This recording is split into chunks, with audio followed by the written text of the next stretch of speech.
What's up guys? Welcome back sa aking YouTube channel. So kung bago ka dito sa aking channel guys at gusto nyong matuto regarding coins at banknotes, click nyo na guys yung subscribe button at saka notification bell para updated po kayo sa mga videos na i-upload ko. So ngayon guys, pag-usapan natin itong 5 piso na nonagonal coin. So marahil yung iba sa inyo guys, meron po nito. And may nakikita po kayong mga ganitong coins. Actually guys, itong coin na to is hindi po error kasi nagka-issue before na itong mga coins daw po nito ay error. So, hindi po ito error coins. Kung matatandaan niyo guys, meron tayong isang 5 piso which is yung bilog na wala siyang sides po. No?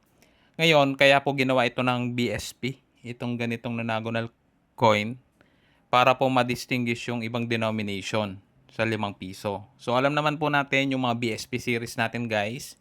Yung 5 piso po natin dati is kulay dilaw or parang brass po. Then yung piso, syempre nickel. Tapos yung 10 piso natin that time guys is yung bimetallic. So ito sa mga NGC kasi guys is pare-parehas na lang ng kulay. So naging issue ito kasi syempre pagka medyo malabo na yung mata ng isang tao or medyo madilim, nalilito sila sa sa 10 tsaka 5 piso. So ito yung naisip ng BSP regarding this 5 pesos.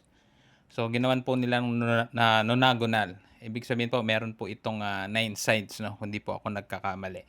So, hindi po ito error, guys. And wala din pong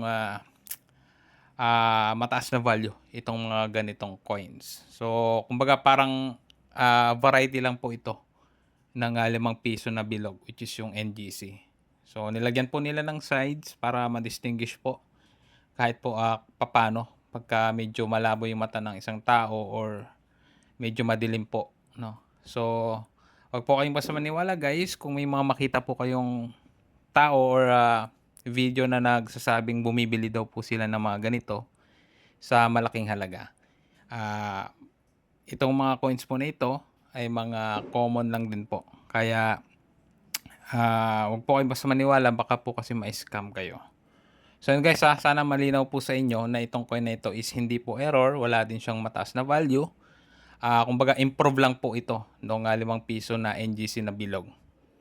No? So yun lang guys. At kung gusto niyo pang matuto regarding coins at banknotes, yung mga tunay na value nila, ay mag-subscribe lang kayo guys dito sa ating channel. At click nyo na rin guys yung notification bell para updated kayo kung may mga susunod pa tayong videos po regarding coins para malaman po ninyo yung mga tunay na value. So, yun lang guys. Muli, maraming salamat sa panonood.